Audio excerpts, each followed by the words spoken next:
Welcome back, everybody, to the 2014 European LCS. We still have one match to come and a great matchup that is. But first, we are joined by Alex Ish of Gambit. Alex, I want to talk to you about your great performance here in this game. But first, of course, I got to ask you, what happened in that first game versus Fnatic? So, after our team came through ward, like 3-man, the invade, they didn't ward the behind, and Fnatic team came and got the first kill, and I think our bottom lane that was top lost the summoners, so they were behind, and the lane they were behind, and after that, that gank from Diamond didn't go well, and there was no possibility to help them after that, and I was just farming so I don't get behind Orianna. And in team fights, Orianna was better, and their bot lane was so far ahead, and they got any engages and everything. So we got outplayed and outpicked. I think that if the lanes went even, maybe it would be better for us. I'm not sure, because we could get picks and it would be easier. But like that, Trundle got ahead, and he could get the magic resistance that he needed against me and Mundo. And their AD carry was, I think, one item ahead. I got a question about the mid game in that matchup, because it seemed like wherever Fnatic would push a tower, specifically in the sort of 20 to 30 minute mark, you guys were always late to react. You know, Genji was off on the side lane, or you didn't get to the tower quickly enough to defend it. What was happening with that? Was it just a little bit of confusion, or were you just too far behind to even challenge? I think that in our peak, we should be slightly ahead or equal. So it's kind of snowbally peak. And the thing is, we can only team fight. We don't have any.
He gets on fire.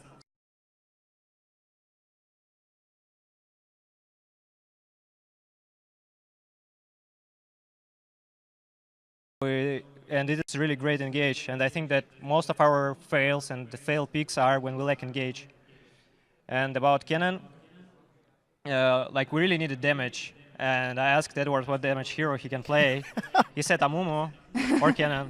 So yeah, we decided that Kennen is better. Is it really that easy? He goes, I'm going to play Kennen support. And you go, sure. We tested it in scrims, and it did go pretty well. I mean, he's worse than any, that's for sure.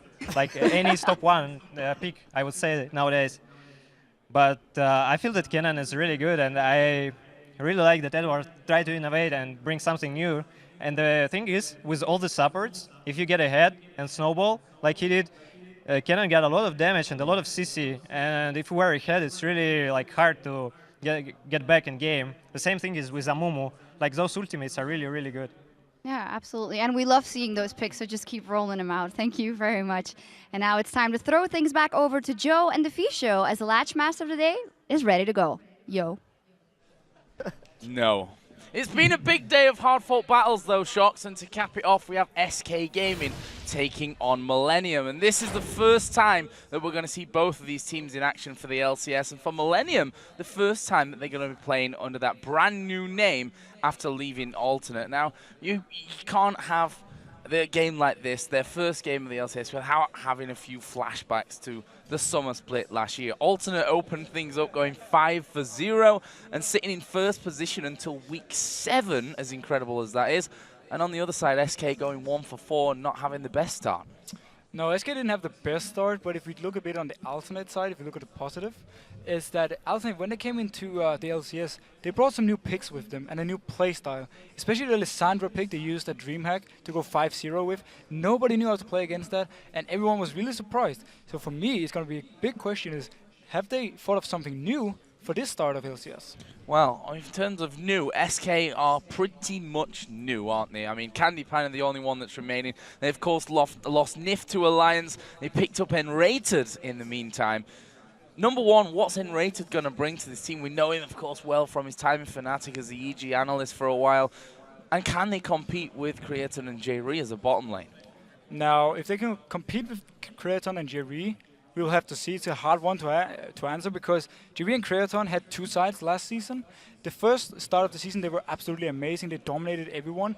But after Creaton broke his hand and came back, J-Ree, they didn't really look the same, and it got a lot easier playing against them. So it will be interesting to see how they play now, what level they're at. But go back to Enrated. He brings so much knowledge and experience to a team. And when he was the analyst for EG and also for Lemon Dogs at Worlds, both of the teams said, we got so many level 1 tactics, we don't even know which one to use.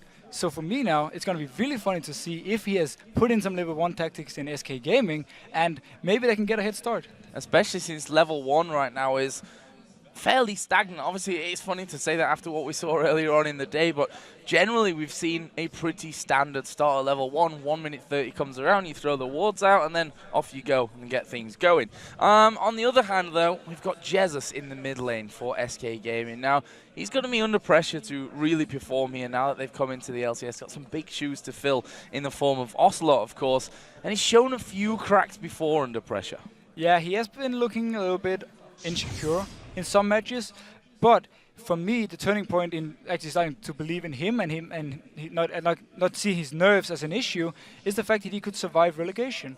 Because relegation is probably the tournament with the most nerves on the line, and you know that you're playing for your job, you know you play for the job of your teammates, so you are so nervous coming into that. If you can survive relegation, which he did, LCS, it's going to be a great experience for him, and I actually think he's more thinking, I want to get the best out of this, than actually being nervous. Yeah, and just to put some numbers to that survival at promotion, games 1 and 2, which they lost, a 0.86 KDA over 2 games. Game 3, 4, and 5 that they won, a 25 KDA. So that just shows you that, despite getting destroyed almost in those first 2 games, that they were able to turn things around and really get things going. His opposite number, though, of course, in this game is going to be Kerp, former top laner for the Alternate/Millennium team right now. He's obviously moved into that mid lane, and at Battle of the Atlantic, he looked incredibly strong against CLG. Oh, he definitely looked amazing, especially his Gragas was so strong, he dominated that game, and he managed in the end to pick up a double kill that actually secured Millennium the win.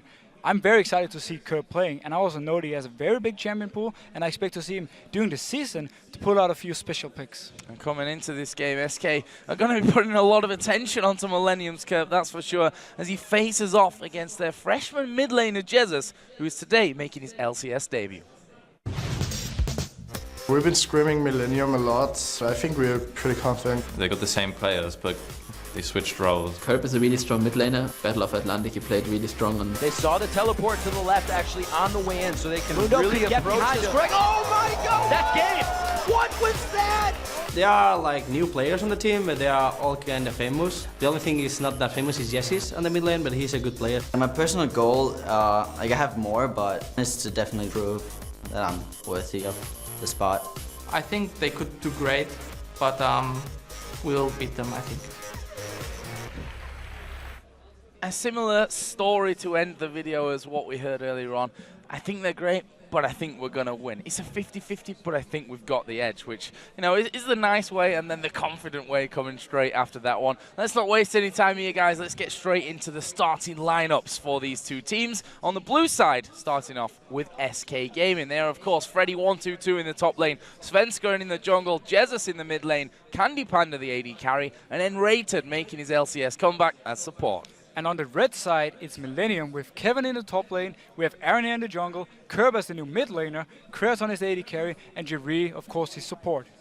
So there's a lot to really think about here. SK coming in as an almost unknown quantity. Yes, we've seen them in action as at least 4 of these players when they qualified here in spectacular fashion to get into the LCS again. Nif was a big part of that, though. But I think if you're going to transfer someone like Nif out of your team, the N-rated is pretty much as close as you're going to get to filling the shoes, right? I mean, N-rated used to be a guy who made a lot of calls. He also used to be a guy who loved to play the aggressive supports. He's really known for his Leona. He also has his Blitzcrank, which he used to love to play. So I expect to see N-rated come in full power forward, and he's going to show right now why Fnatic benching him back in the last bit was a mistake. And what about Candy Panda? Because he's had his time out of the lineup as well. Obviously, he's there now, but he's lost Nif as his support. This was, you know, all the way back to Season 1 as Game D. They attended the Season 1 finals at DreamHack. Nif and Candy Panda have almost been, you know, this couple that were almost inseparable. I won't go the whole way and say most definitely inseparable, but how much is that going to affect Candy Panda? Is that going to be a hard thing for him to swallow, or is that actually going to improve his game maybe in the long term? Now, if it's going to improve his game, it's all up to N-rated. The thing is, right now, bot lane-wise, supports are the ones making the plays, and generally also making the calls when to go in and when to back out. So for him now, not having Nif, if he's been used to the way Nif has been playing, he might actually have a hard time adjusting to N-rated, unless maybe N-rated came in and said, I want to try and play like Nif. Tell me how you played, I will pick that up, I can learn that, and that way you won't feel much of a difference. So it depends a bit on how they looked at it. I expect, though, N-rated to come in and be a bit more aggressive than Nif was, but if it benefits Candy Panda, we'll see. Well, we will see that one in just a few moments when we get things underway. Another bit of a storyline that's carved its way into this game thanks to those transfers is, of course, Kevin, former top laner for SK Gaming, played with them last year throughout both splits, and this time wearing those Millennium colours up on stage. This is, I think, a strange scenario maybe for Kevin, because the fact is that he must have a place in his heart for SK Gaming, spending so much time under the organisation, but at the same time, when you make a move to a new team, you want to beat your old outfit. You definitely want to beat your old team. And I think Kevin coming in right now, he's so motivated and he's so happy because he's in the LCS, he's on a great lineup, and he got pretty much everything he wanted. He was a bit tired of being on SK. He wasn't too fond of how things worked. He now switched over to Millennium, which has a lineup of players who really enjoy spending time with each other. They're very social as well, and I think it's going to benefit Kevin a lot. Well, here we go then into the bans and the picks, and what are we going to see? Gragas, surprise, surprise, taken away from Kurt. We saw that in the pre-game video there. That barrel coming out for him towards the end of their game in the Battle of the Atlantic. Yasuo, who is banned once again here today. We've not seen him in the picks up until now. In fact, banned every game except one. And on the other side, Evelyn taken away from Svenskeren. Elise taken away from Svenskeren. Now, Svenskeren right now is one of the big carries on SK Gaming. He's been playing absolutely fantastic. And Millennium doesn't seem to fear Justice too much because they're not banning out any mid laners. They most likely want to bait him into something and then have a counter pick ready for it. Well, the final ban there for SK was Riven, and final ban for Millennium was Dr. Mundo. Now on the other side for SK Gaming, Shyvana is of course left open. Freddy plays a lot of Shyvana, insta-lock-in almost. Now we have at least Sin being first pick actually the last 2 games, but Shyvana coming in now. Freddy, he is really strong on the tanks. We talk about Wicked and his meta. Freddy is the same. He plays the same champion as Wicked and the same style. So Shyvana for him is going to be very good for him, and he's going to have a great impact on the game. Against Renekton, we see the matchup again and again. And yeah, Renekton coming in there. Renekton Shyvana. It's a very old story behind now in this one. Annie as well coming in. We heard Alex Ich saying Annie is top 1 pick right now in the support role, and Millennium obviously think the same about this one. Jerry going to get his hands on him. Now I was wondering about Lee Sin. We know Svenskeren as an incredible Lee Sin player, obviously with having that Elise, the Evelyn, even the Mundo you could argue taken away from him there means that he doesn't get to play that. And Lee Sin, well, as I said, he's an incredible Lee Sin player. Why not? Yeah, why not? I mean, he can do so much on the map with it. We saw Diamond in the last game, how much pressure he had early game. Svenskeren will be able to have the same. I like this pickup though of Leona for Enrated. And Millennium getting Annie, I don't think SK was too worried about that because they knew with the way the plans went that Leona would be open then for Enrated. Well, we remember the Leona all the way back from Against All Authority days, the Corki Leona lane actually, yes. That it was Yellow Star and N-rated running all the way back then, and he's going to be bringing that one in on his debut again, back in the LCS. Hopefully for him at least, a good day for it as well. We'll see what Millennium have to say about that one though. On the other side, Vi, Aranea Vi, they've become almost synonymous with each other. He's played so much Vi over the last half year. Yeah, Vi right now is, again, we talked about it before also, such a strong overall jungler because you have impact through the entire game. Once you hit the level 6, I mean your ganks before level 6 are decent, but once you hit level 6 you have these really strong ganks, you can lock down a target. And all the way through the game you're actually going to have impact, especially because you can do the engages. And Aranea, he's one of the shot callers on Millennium and he loves to make the engages, he loves to open up the situation. Together with an Annie on Jerry, I expect to see some very good engages from Millennium.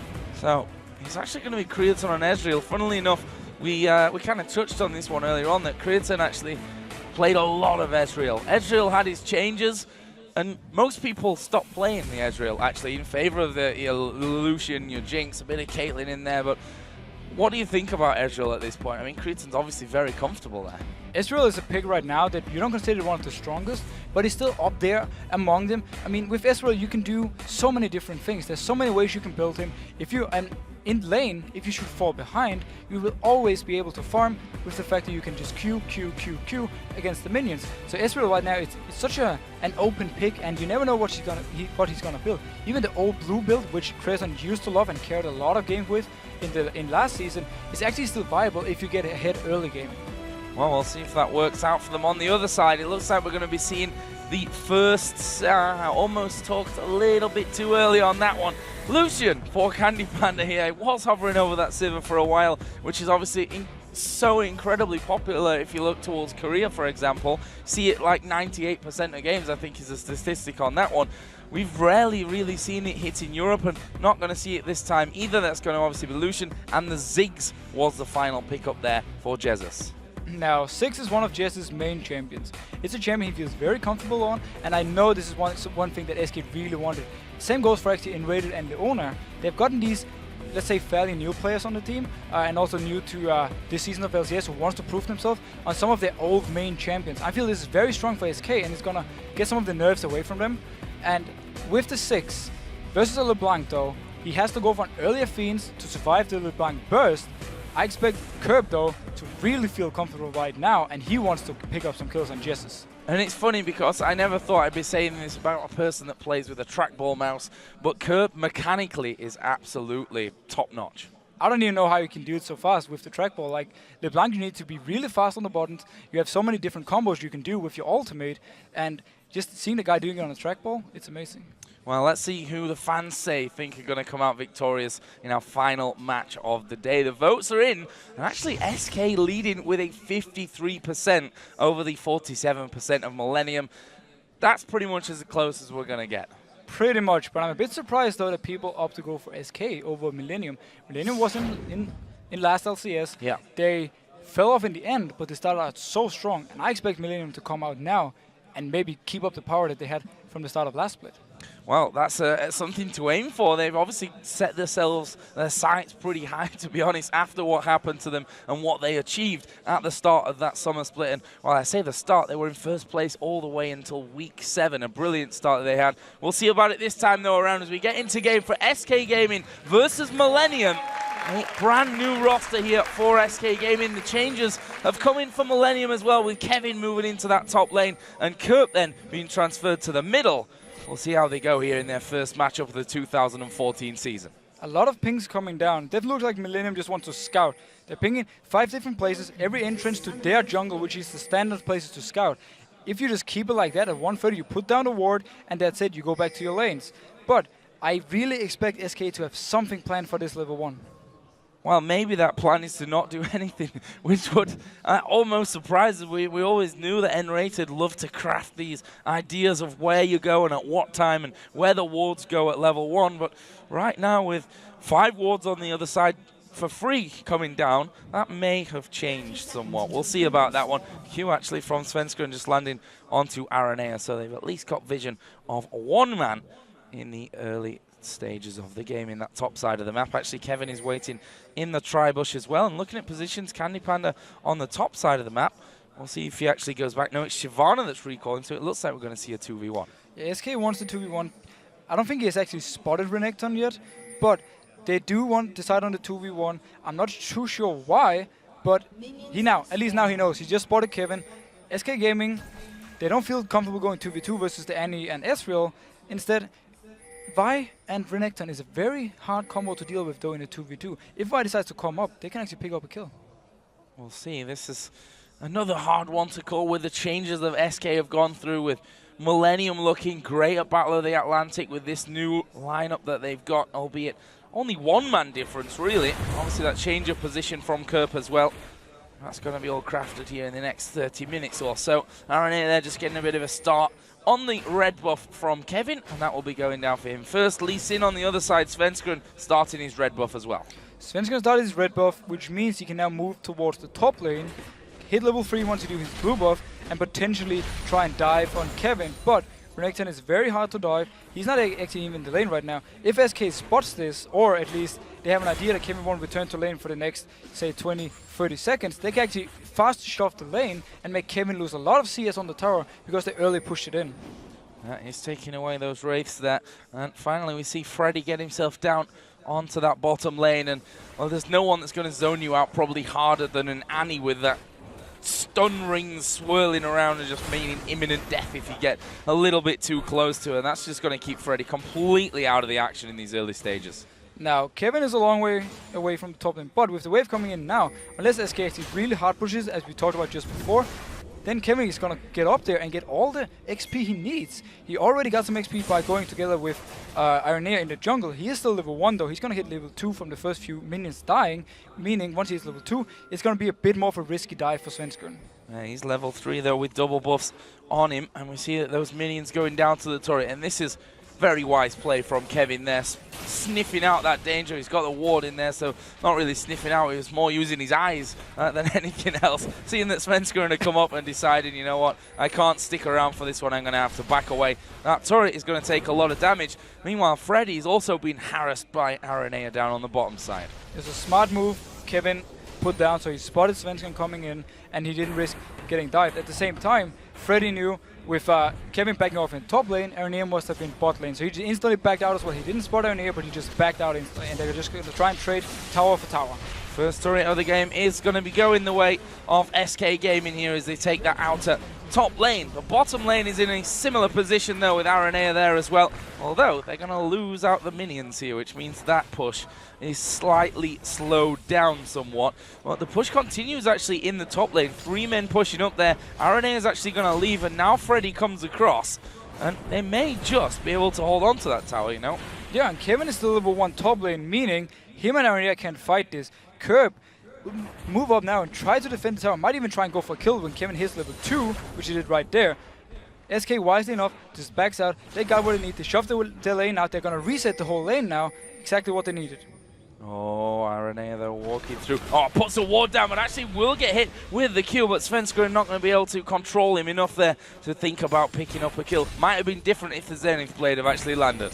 I think SK Gaming though should have recalled faster top and actually tried to return to the bot lane before the tower went down. Freddy so far has been able to hold the tower, and Jerry and Kreaton doesn't seem to be pushing it in, meaning actually SK is going to come back and they can defend this tower, and a huge win for SK early game. Yeah, I was going to say that not only has he held the tower, but the lane is at halfway point there, which means that Candy Panda and N-Rated, who are already at the steps of the base, should be back just in the nick of time to stop that turret actually going down. As all as Aranea spotted by Jesus, who just actually face-checked the brush to put the ward just through it, which could be a little bit funky if you're unlucky on that one.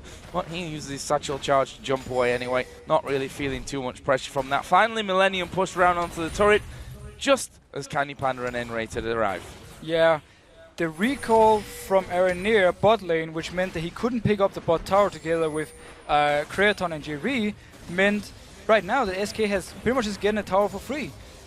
Kerb could have held the top tower together with Kevin before, so Aranea didn't have to recall for it. At the same time now, Freddy's going to return to top lane. There's going to be a very slow pushing wave coming to him, which means that Kevin is going to be ahead in XP, but once the wave actually hits the tower, Freddy will be able to pick it up. Yeah, 28-8 up in that top lane as Kevin does get himself that ward down. We'll see what Kevin does here, just trying to hold that lane in position for as long as possible. Freddy's still level 3, or level 4 already there on Kevin, and he's not too far away from hitting level 5 here as well. We'll get it with the next minion as well. Now, next move on the map is not exactly going for towers unless Millennium wants to try and force the bot tower. What Aranea can do at this point is go towards the top lane, and once the big wave hits the tower, he can try and dive or at least force Freddy away from the tower, making Freddy lose a lot of XP. It doesn't look like he's going there though, because he has to move now. Svenskeren is actually also nearby if it should happen. Just seeing the recall there from LeBlanc in the mid lane. Svenskeren just off to the side of his jungle as well will be coming up to help out Freddy, who will be thanking this wave for giving him a bit of gold and a couple of levels from it as well. But Kevin basically blocking all those and saying, if you're going to get to them, you're going to have to come through me. Yeah, Kevin has gotten quite a lead now. Freddy will get level 5 though from this minion wave, or should at least be very close.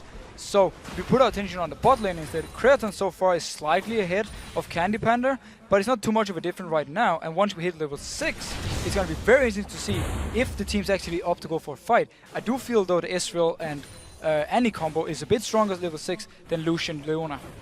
Oh, we're going to see very, very shortly on that one who's going to go in. Actually, it says any play Creaton. Oh, I'm going to arcane shift at the exact right time for that one.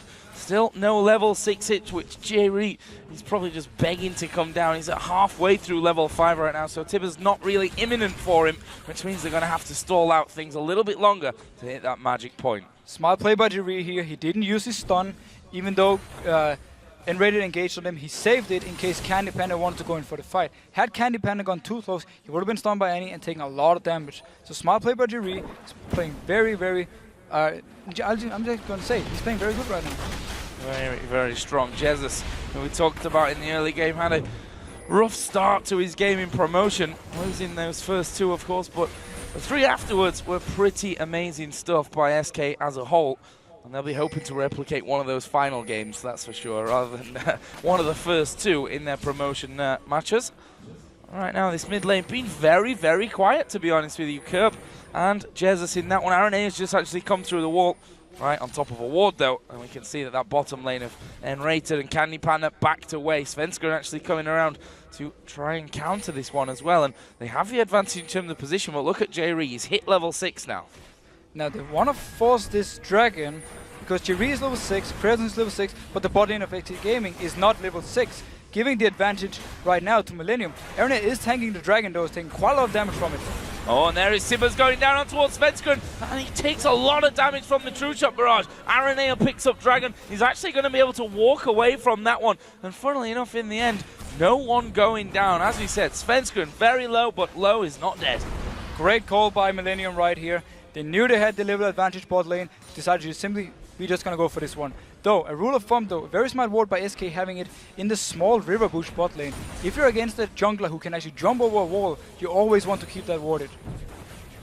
Well, Tibbers now down for quite a while. Gives a bit more safety to Candy Panda and N-Rated in the bot lane, who now have that level 6 upon them. Who knows, could maybe go for something of their own right now. Kurt, we can see, he's wandering up towards his top lane. Freddy almost at full health, though. Be interested to see if they can burst him down at this point. I mean, that is a level 8 Kerp after all.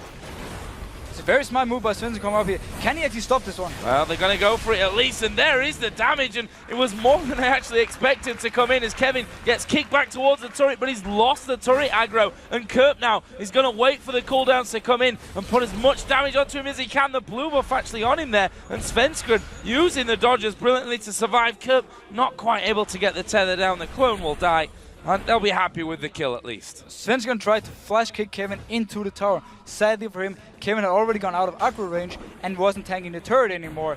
But very nice dive by Millennium. We talked a little bit about it before, when the wave would hit the tower, if they moved up there, they could actually try and dive Freddy and make him even go further behind. Right now, Kevin is looking very strong.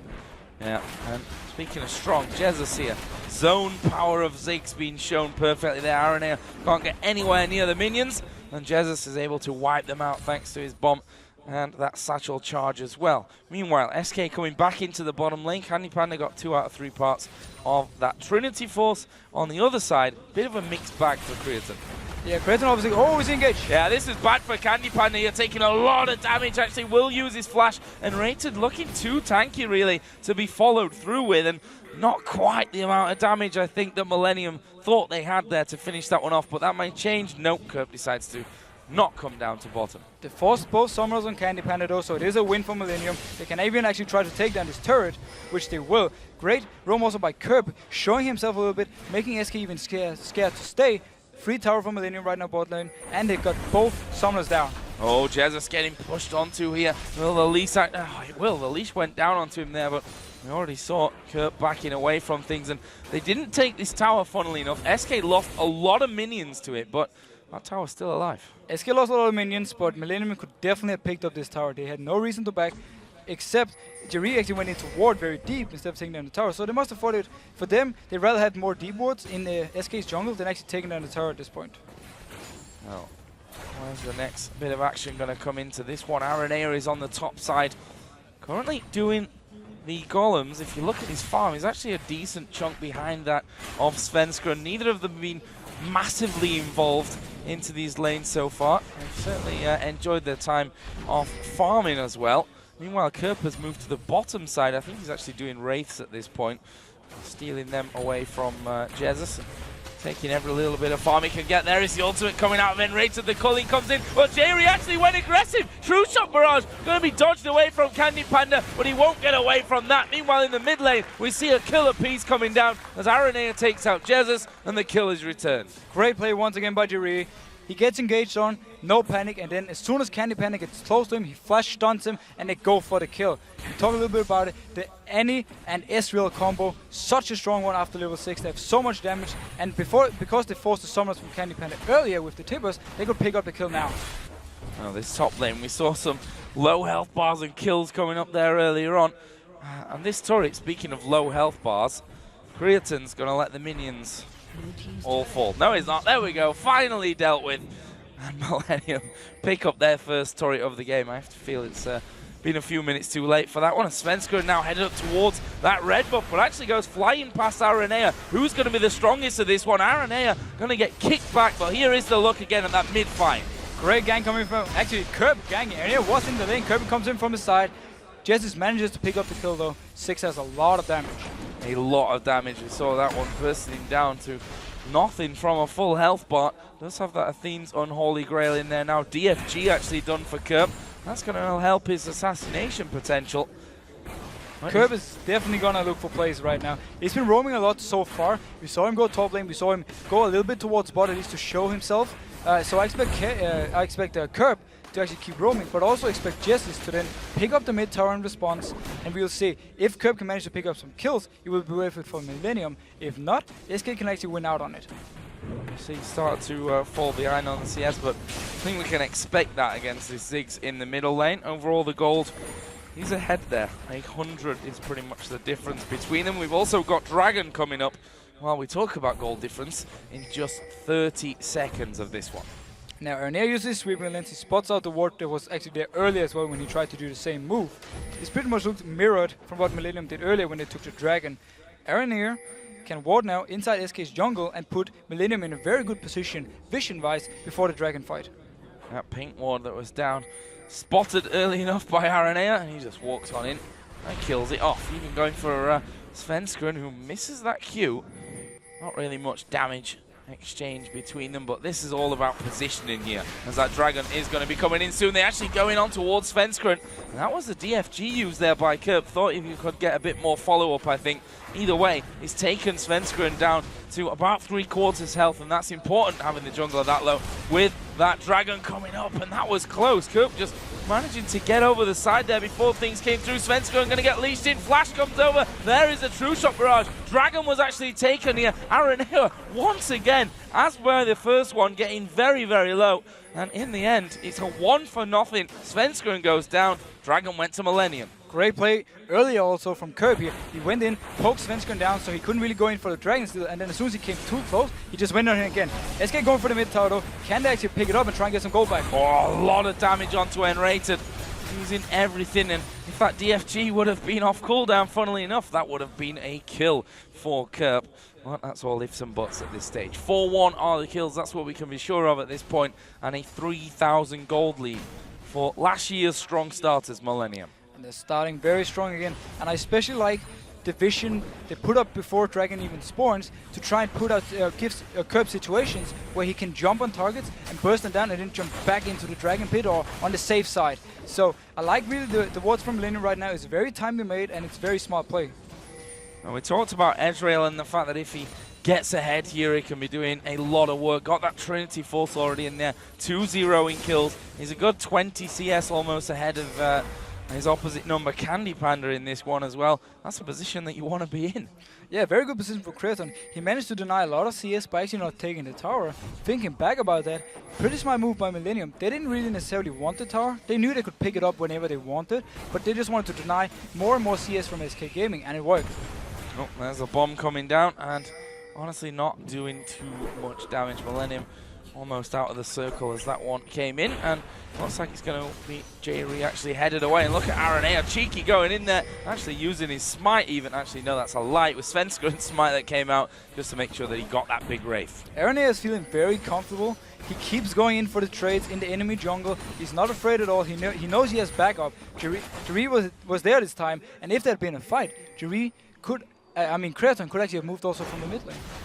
A bit of a slow period now. We're almost 18 minutes into this game. Of course, Millennium having the Dragon control at this point of the matchup, and a 2,500 gold lead from that. And look at this, they're setting up by that mid lane.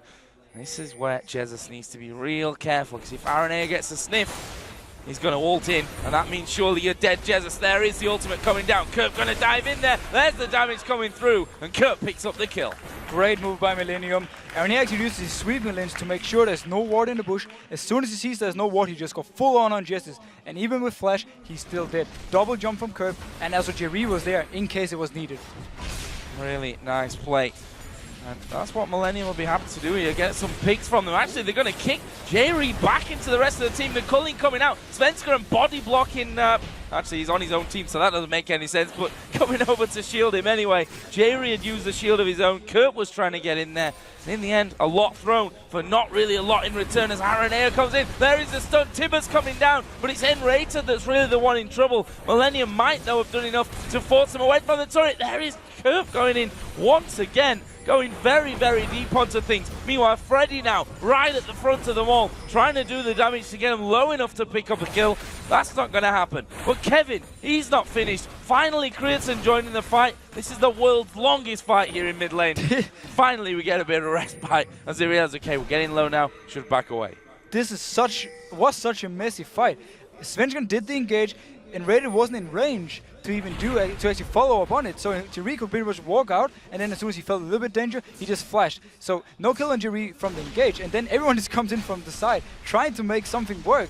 Nothing really goes on. We had the Tippers coming down though, but SK was too healthy and on the tower. So Kerp just trying to get rid of that pink one, and I thought he was going to reactivate and come back in there just for that one final hit. I think Henrietta had the same in his head, that's why he waited over there by that one. Meanwhile, Kevin now pushing this top lane out, but Freddy is back in position early enough. And you know, Freddy, he's struggled a little bit in this lane, died that one time, he's fallen pretty heavily behind in CS as well. Now, Freddy fell behind early due to the lane swap, and after that, once he had a wave coming to him, Curb went up, dived in, killed him, which meant that he just fell even further behind. Right now he's doing his best to get back in the game.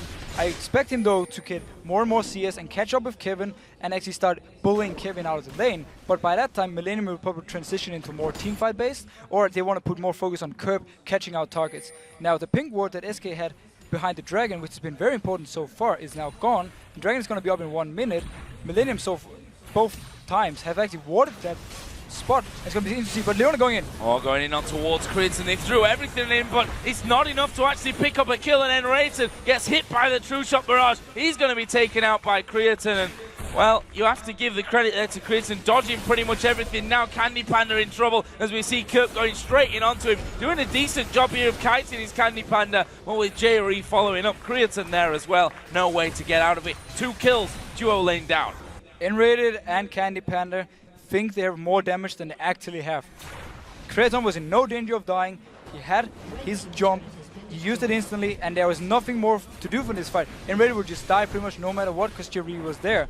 SK right now is on the back foot. They're trying to make some desperate plays, and the one in bot lane didn't exactly help them. I wonder if Jez is going to try and have a go down on this bottom side of the map. The fact that Kerp is at less than half HP, we see Svenskeren there moving through that minion line, but he knows that he's got to watch middle as well because Aranea had already pushed that one through, and right now Millennium squeezing on 2 fronts. SK might actually be in time for this Dragon, but if they want to fight it or not, or just try and steal it with Svenskeren and then jump out of the Dragon Pit again, we'll like to see. Half health for Dragon. Svenskeren still waiting, and well, he comes over to the ward. Just a little bit too late there. Aranea confident as ever. He manages to smite that one down for a 3rd time in a row. Scoreline now in kills 7-1, and that gold lead creeping ever larger for Millennium. Now, the issue for Millennium can be pushing on this 6.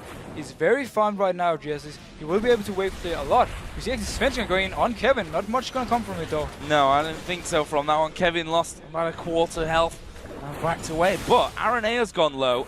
Kerp is coming back into this mid lane. By the way, now has a Void Staff added in towards that DFG.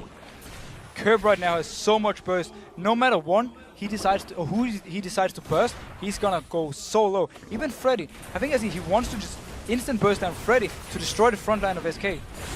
That was the culling actually used to try and force Millennium back, but forced back there, not really. Jerry able, and that's the danger of this Annie. Just walks out of the base, swinging the teddy bear. Always scared you are of it dropping down on your head and causing you to be aced. Doesn't happen this time around, but they force the pressure off of that inner turret.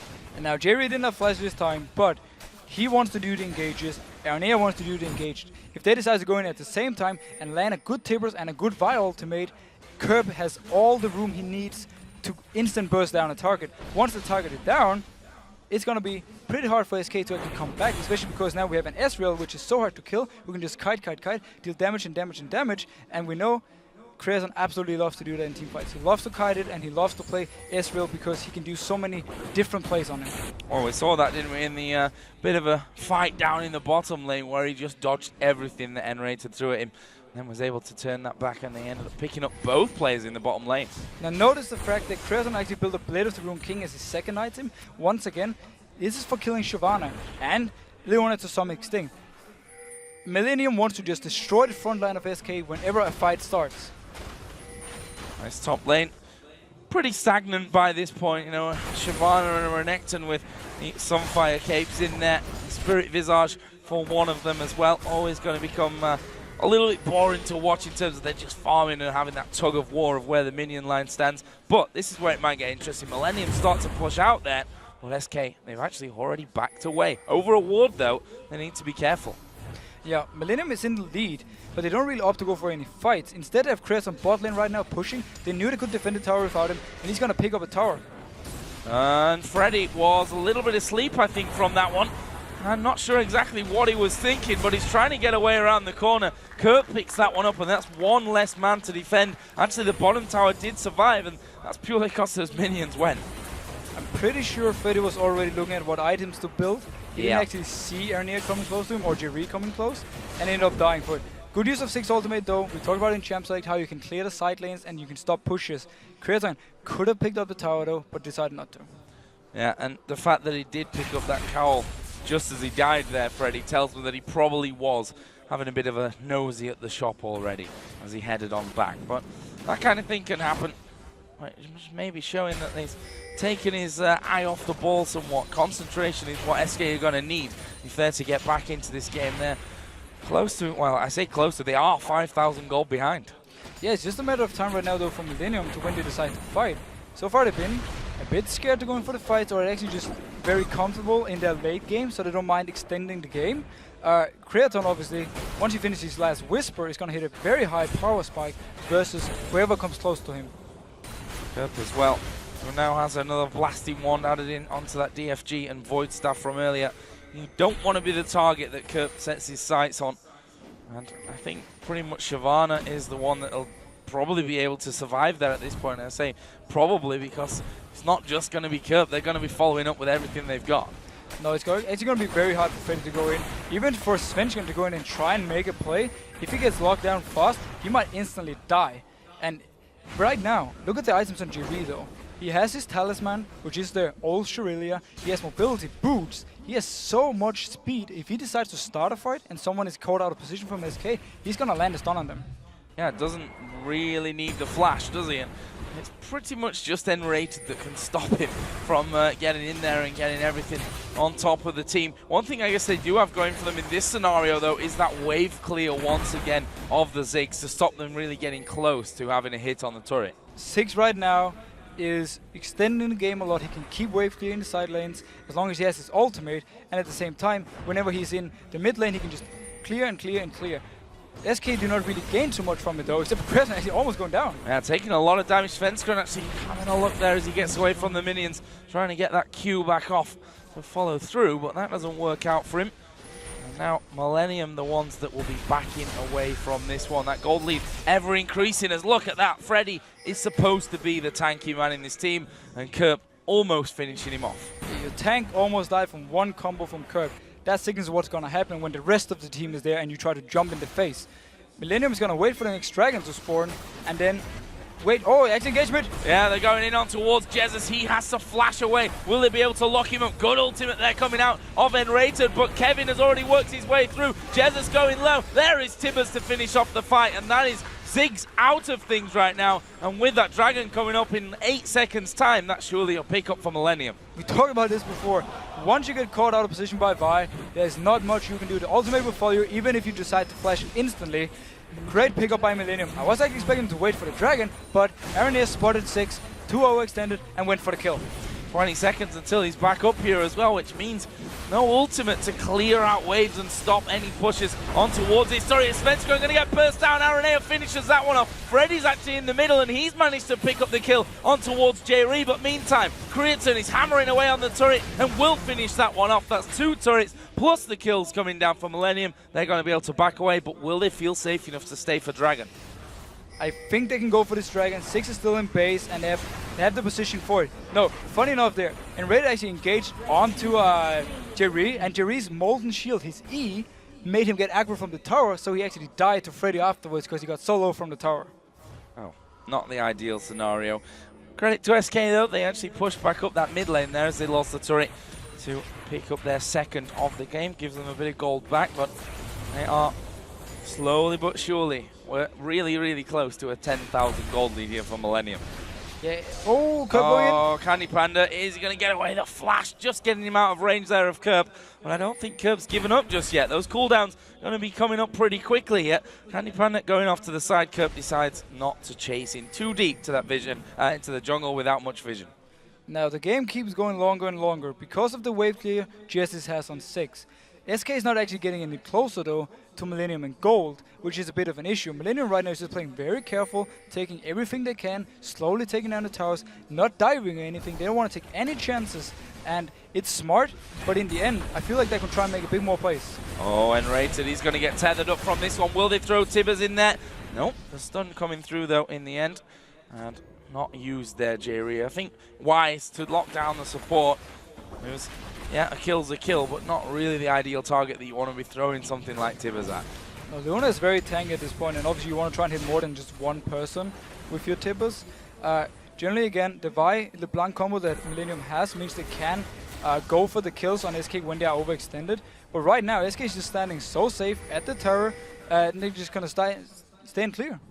Well, top lane is actually pushing through here, and that inner turret is still alive, and Kevin has obviously marked that one up here to be taken down. Actually, they're sieging a little bit at the front here as RNA are going to go in. Svenska and actually going very low from the start. He's actually finished off there. There is Candy Panda at the back, and actually they've managed to shut down Kerp. But can they get any more from it? And Rayton is actually going to fall. There is Kevin. Look at him. Full HP still here for Kevin. They get themselves another one. And are they going to go to try and finish off Freddy as well? They do. They flashes away, but Kevin is able to get in there to finish. And now the AD carry's going at it. Barrier comes out from Candy Panda. The Q from Crimson just shaving by.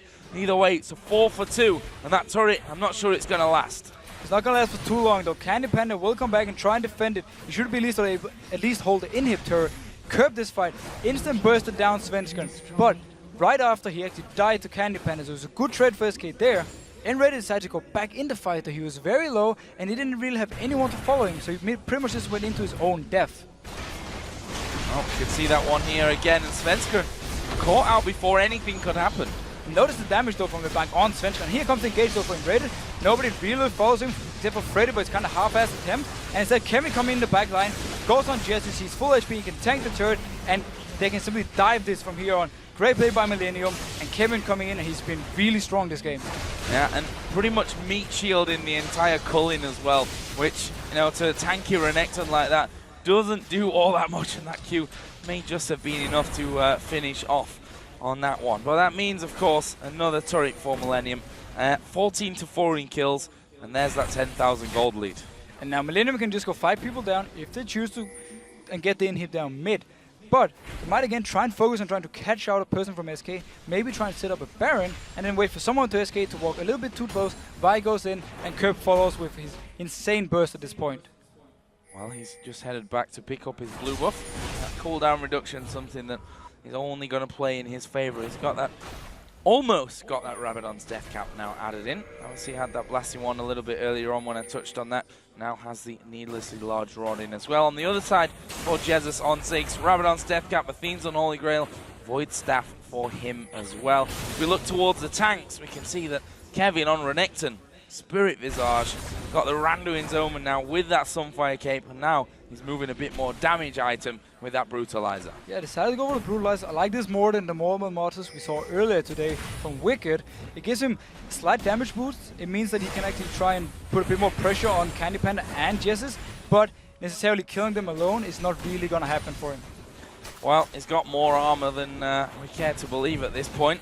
However, Jesus is still able to do a decent amount of damage, as we are going to see the Colleen come through this one. There's a bomb. Jerry going very, very low. Actually, Millennium going low in this one, but have they got the damage to go through it? They've done a lot, and they've managed to kill 2 men before they finally lose Renekton. Kevin tanking so much damage from that one. Candy Panda is going to try and chase through. Will he have enough to finish off Kerp? Yes, he will. Double kill Candy Panda. It's a 2 for 2 in the end. Beautiful play by SK. They managed to win these team fights. Kreaton is probably not going to go in for this one. Can Svenska guess? No, he won't. SK Gaming right now is actually starting to do a very small comeback. It was 2 for 2, but Candy Panda was chasing them. Everyone from Millennium had to run back. And overall, very nice team fight by SK Gaming. Well, they're actually moving up towards that inner turret right now in the mid lane. However, Svenskun's pretty low. Here comes Kreaton, and it's enough to force them back. And there is a true shot barrage, picking up Kreaton a kill. He's now dominating, 7-0-3. This is the Kreaton that brought them to that very strong start at the start of the last split. This is exactly the Kreaton we wanted to see again. Amazing performance from him so far. He got his Ezreal, he loves to play it, and just look at him. Everyone else recalled for base, he stays. He's waiting for SK to do one small mistake. Svensson tanks a few tower hits when they're trying to take down the turret, and instantly Kreaton is there, picks up a kill. What a Millennium planning here. They've stacked 2 men up towards Baron. It's Jerry that's actually trying to deal with wards at this point.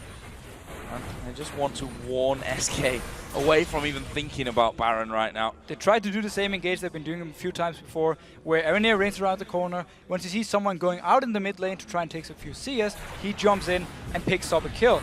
This is what the Millennium needs though, because for them right now, either they have to go for the inhib, or they have to try and force a Baron and force a pick.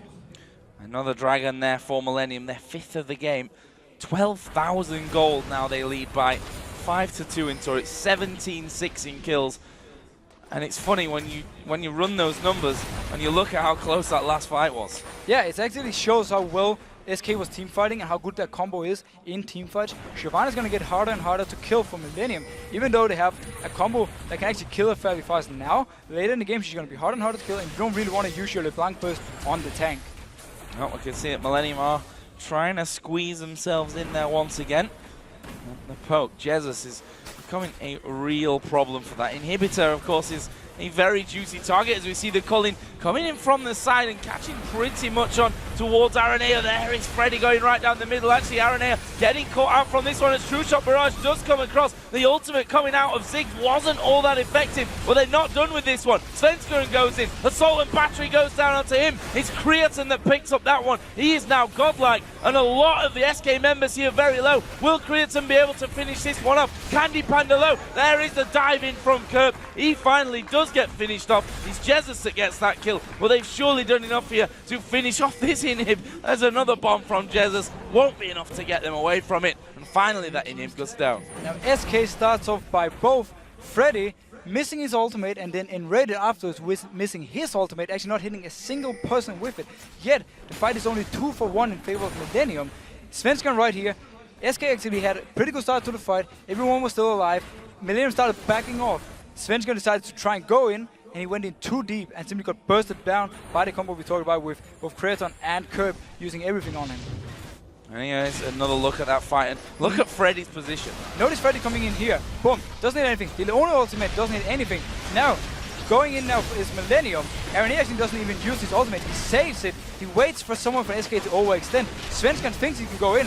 Boom. Overextends. Aaron still has his ultimate. Locks down Svenskeren. Picks up the kill. And now the front line is down, and Millennium can start chasing in for more kills.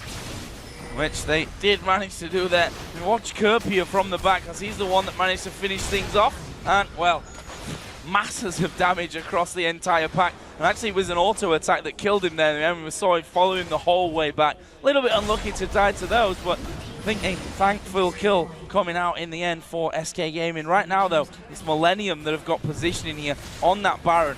When I say positioning, it's pretty much complete control. There's actually a ward from SK though in the back of the Baron pit that Millennium doesn't seem to have cleared. So right now, SK don't really fear Millennium starting the Baron, but I actually don't think Millennium even wants to go for the Baron. They want to try and siege down the turret, and once again, they want to have a fight. They want SK to make overextend a little bit and then burst down a target.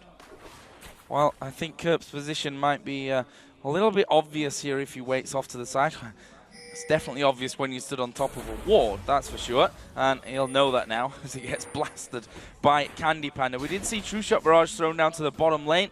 That's obviously for Creatine to try and get that wave pushing back in and cause a little bit of pressure on that bottom lane to release some here maybe on the top lane. It's always going to be hard when Ziggs is there, stood behind the tower. Got a full build pretty much at this point. Those waves don't last long. No, Millennium won't really be able to hit the tower here unless they're going for the dive. Because Ziggs will just wave clear, wave clear, wave clear, and even Lucian actually provides some pretty good wave clear himself with his piercing light. Yeah, and not to mention we saw it there, the Culling as well, which decimates the minions. Now the mid lane is pushing in though because inhib is down, forcing SK to either use the Ziggs ultimate to clear the wave or send someone back to defend. But the distance from mid lane over to top now is not too far, which means that SK can do that and still get back in case there is a fight. Well, what is the plan for it? Those minions are now in the base and are headed on towards the Nexus turrets. We can see there the recall coming out, and SK have made the decision. They're going to give it up. That's textbook play there from Millennium. They were very patient. Oh wow, it took a Nexus turret. Big misplay from SK here. They let a tower go, and also they pretty much sacrificed their own tower. They could have kept some people there, trying to at least slow down the wave a little bit. But this also signals from Millennium now, even though there's ward in the back, so SK knows that they're doing it. But this signals Baron time for them. Oh, Svenskeren, you're dead. And that would be the DFG in a full combo coming out. Finally, we see the ultimate from Ziggs checking out Baron. Not going to be enough damage to get it lower steel, and that is a pickup by Millennium, and they all hit the recall button and go back home. We touched about this earlier. Millennium wanted to bait someone to face check when they were around the Baron pit. They could have done it earlier though. Millennium has been playing very safe, not taking any chances. But right here we saw how deadly the combo is when you have a LeBlanc this fed, and if you actually try to do the Baron and someone tries to come in to steal. Yeah, you just nuke him down. Exactly what Kurp's just done there, and see the blue buff suffering the same fate, sadly for it. Sven's gonna actually respond by picking up a Banshee's Veil, meaning now the Blank won't be able to instant one-shot him at least. No. 2 it's gonna take now, possibly. Depending on what he actually blocks out there from Kurp, that'll be interesting to see. And we do see that the Zhonya's Hourglass is also finished for Jesus. That's going to give him a bit more staying power when it comes to these fights. But honestly, they're so far ahead. 16,000 gold, 20-7 in kills. They're so ridiculously far ahead. There's the Banshee's Veil gone, by the way, so he's now burstable again. Now Sven's going to be scared of the burst. But one thing we have to touch on with Millennium, they've done a great job of making sure Freddy couldn't really go to a lane and farm, constantly trying to keep the pressure going. Yeah, we just saw a bit of a cheeky peek over Aranea going in on towards Freddy. It's not really the target that they want, but there's the flash. Nope, Tibbers. It didn't really work out for him, and you're allowed to miss one, I guess, in the game. Sadly, it was possibly at a time where they could finish it, but Aranea, he's going to flash in. They go straight over towards Candy Panda. He's the only one doing that right now. They're managing to actually put good damage back on towards Aranea. He may even fall from this one. He gets over the wall. The Culling will finish him off from the side. Millennium, though, still have 4 men alive. It's a 4 versus 3. And he's still at the back there. Jerry is going to be coming back up with a stun in a minute, but with Candy Panda and Jesus both at high health, this could still go bad for Millennium, and look, they're backing up. Not the kind of fight Millennium needed right now. First, Jerry flashes in, misses the Tibbers, and then followed up by the ultimate from Ezreal. Later on, we see Vi actually engaging in. Candy Panda dashes into his own tower, and Vi is completely separated from her own team. But look at Kurp. He's off to the side, and none of them want anything to do with that. ZFG is currently on cooldown, so he's not going to have that to throw their way. But we see that the minions are going to be forced straight back. That inhibitor down now, of course, again. And streaming in, and Candy Panda, half HP gone. And he's going to be forced to use the Culling, get rid of the minions at max range. And it looks like Millennium might actually just back away from. They've all got over 1,000 gold to spend again. No, the last team fight actually showed how far Millennium was ahead. Nothing really worked for them. The engage was wrong, and they missed a lot of abilities, yet they still came out on top, and they managed to take the inhib down, and also almost killing Candy Panda later on from Kurp. Well, Kurp's waiting here again. I was going to say who's going to push that far up in this scenario, but Candy Panda is proving me wrong. But is Kurp going to go for him? Got pure vision because of those minions pushing in, but with the threat of N-rated, looks like he decides against that one. And, well, another dragon, why not? At this stage of the game, worth its max cash. Actually, not quite, because we've still got a couple of very low level. I mean, I say very low level. N-rated only level 13 at this point. Yeah, so Millennium this game have had control pretty much through the entire game, but they've been a bit too passive, and the team fights have been kind of shaky for them. They tried some engages, they didn't really work for them. In the end, they have to have relied on Kurp playing absolutely amazing and Creaton playing amazing. Bottom turret is the target this time around. It's Kevin at the front of things. He's got a Thorn Mail now acted in there. As if he wasn't tanky enough. He has got a boatload of armor. We're back to the same scenario. Yeah. The Millennium is just waiting for the mid lane to push in once again and just stay and keep SK Gaming at the mid tower. Kurp will keep trying to jump in and burst down the target, jump back out. So for now, until the minion wave is actually going to be pushed down in the mid lane, not much is going to happen. So their True Shot Barrage actually thrown to the top lane to try and get that one pushing as well. And that's the annoyance of Ezreal as well, the fact that he can start with the lanes pushing without being anywhere close to it on the map. It looks like Millennium here have gone back off into the jungle. Are they going to try and set up somewhat of a trap? Kurp here wait to the side. Aranea, Vault Breaker across the steps rather than going aggressive. That turret's still up there, so always going to be a threat as he goes towards Freddy. Half of his health instantly gone. Now this is actually pretty good for SK. Ooh, almost picking up Creaton. But this is good for SK. The longer they can extend the game now, the higher chance they actually have to win it. Because once you start hitting like the 50-55 minute mark, goals start meaning less and less, because more and more people will finish up the items. If SK can actually stall this game for another 10-15 minutes, you might see a CLG EU versus N5 combat. Well, that game almost killed me and Demon, so we'll see about that one. They almost lost that second Nexus turret there, actually. It came back in a bit of a rush, realizing how low it was going, how quickly.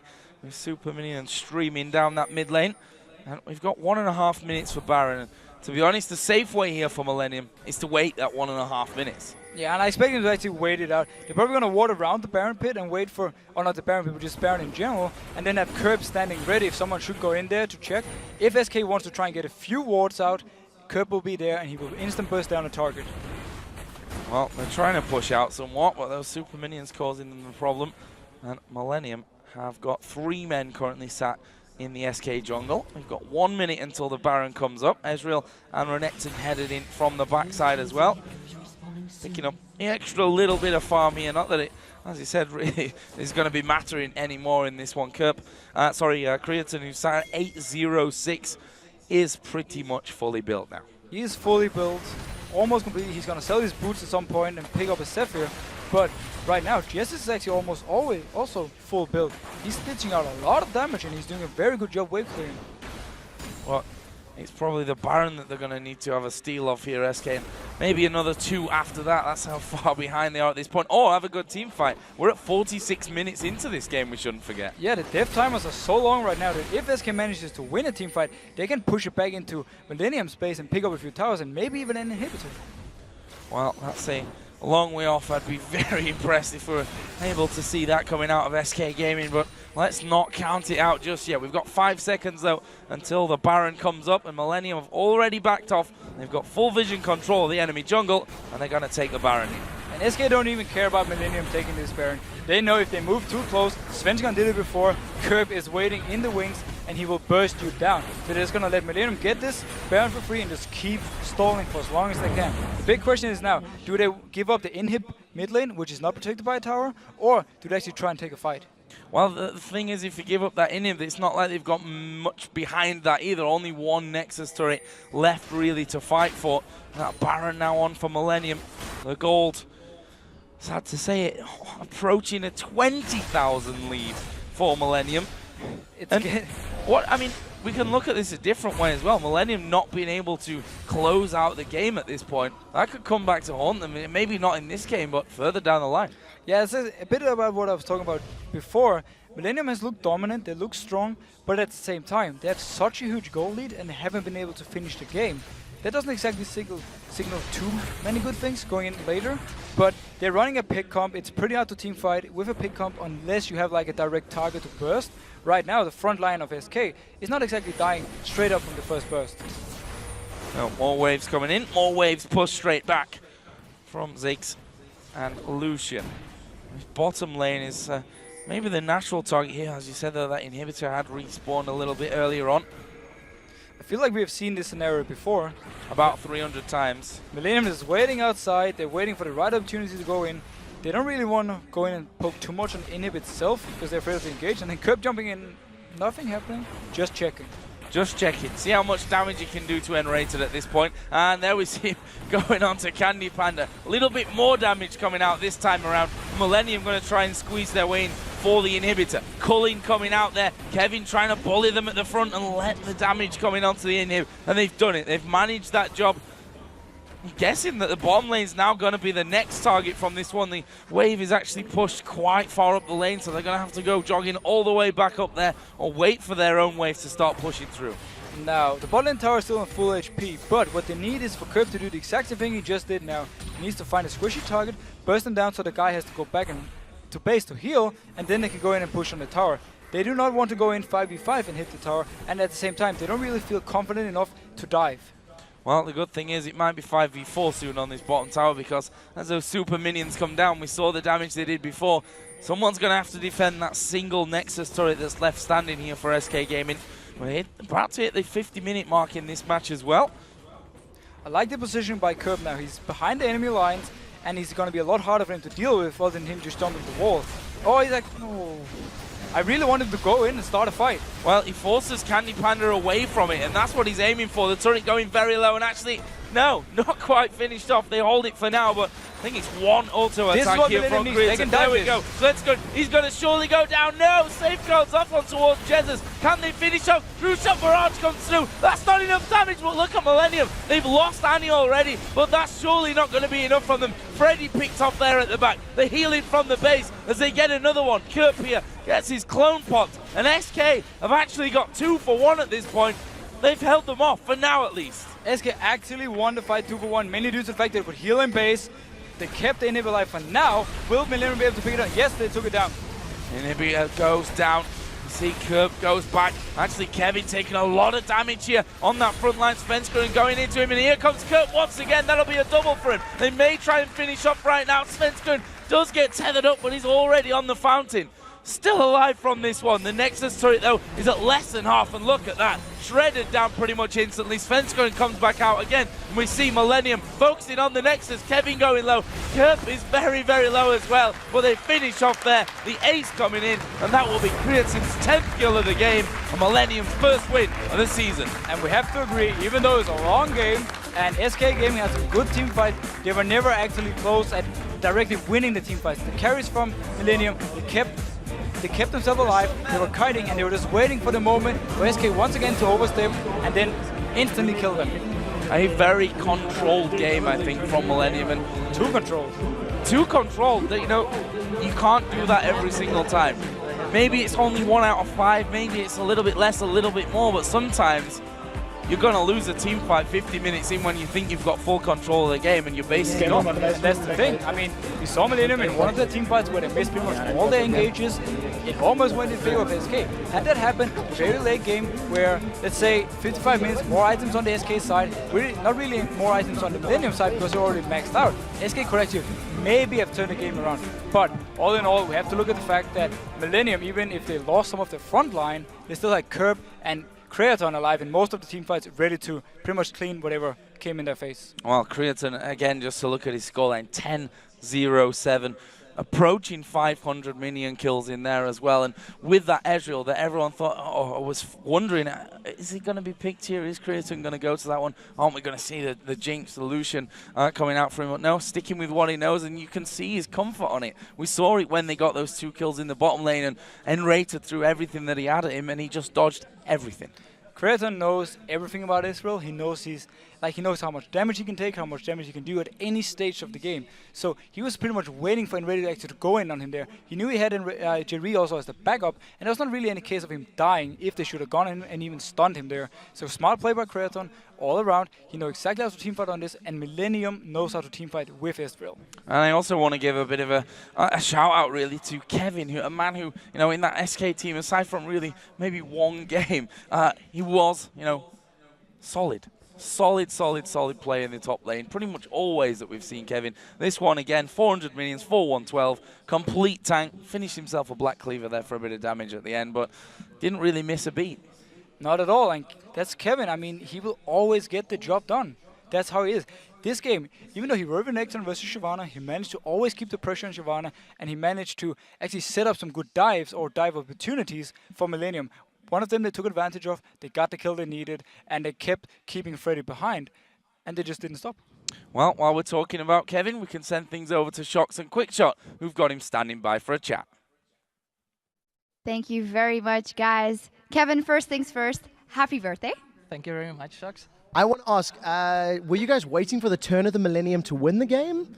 And more seriously, why did it take so long to close out? I don't know. Basically, I think mainly we are a bit tired. So, good shit. So, yeah, basically it was Ziggs and Lucian together, like the cooling always with the wave clearing, and Ziggs was really annoying for us, actually. And we kind of we couldn't man up to dive somehow. I don't know. So basically that was it. Luckily, we had a super interesting top lane matchup, one we've never seen before, actually. Shyvana versus Renekton. I'm kidding, of course, but talk me through it, because Shyvana is supposed to scale better. Was that also what, in the end, kind of held you guys back? So actually, I think we were pretty lucky in this matchup, because they actually lane swapped, and we did a better trade. So I was kind of level 5, and he was level 2 or 3. And I could just keep going with that. And so it was pretty good for me. I was pretty happy with that, even though it's a really boring matchup. But it has to be done. But yeah. It's a dirty job. Someone's got to do it. Yeah, it's always the top lane. I've got a question for you guys now. You've just recently joined Millennium, the old alternate squad. Kerp's now moved down to the mid lane. You had a very strong early game. Complete control of Dragon. I think the first 4 were completely uncontested. The mid game went well, but you really struggled to close it out. So how, as a team, do you go back tonight and get ready for the rest of Super Week games, knowing that it was a bit difficult to actually get through?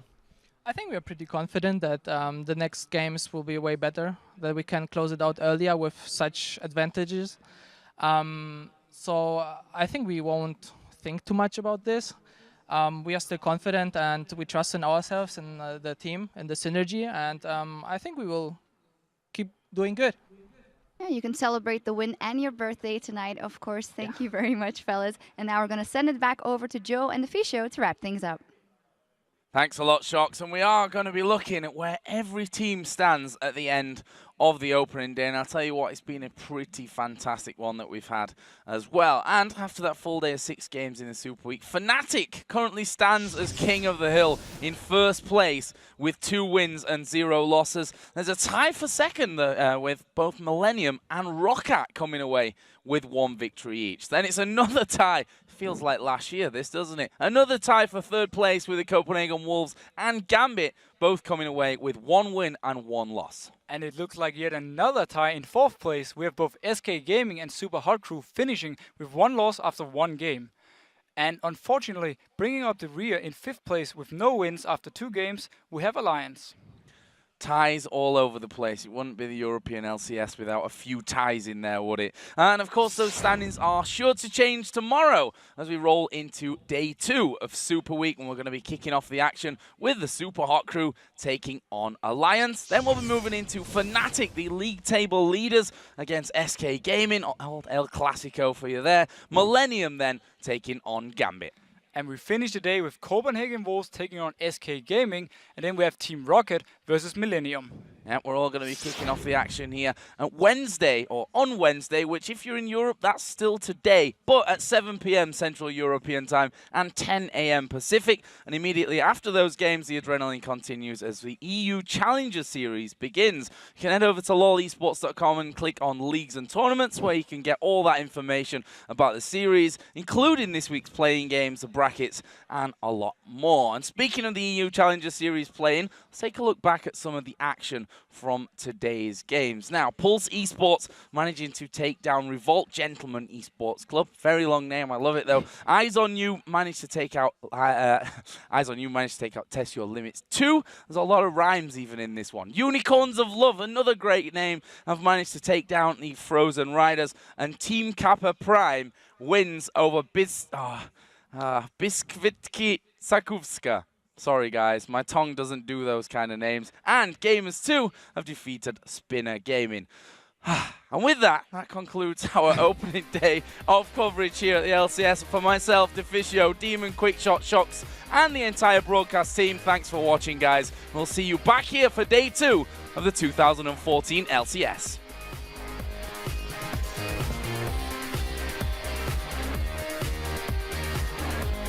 Can be one letter.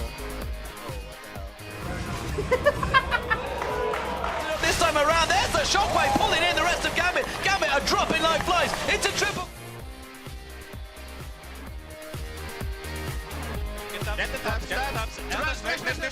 Nice! Nice! That's what they get! Want to mess with them all they are! Looks like Malphite's coming down. Grand Skyfall in the mid lane! Going on towards Mr. Rala's unstoppable force finds him. He's already used that barrier and it's just not enough because the damage is pounding down. I ultimated, okay? Go in, Gragas. Good job, good job. Nice back Go,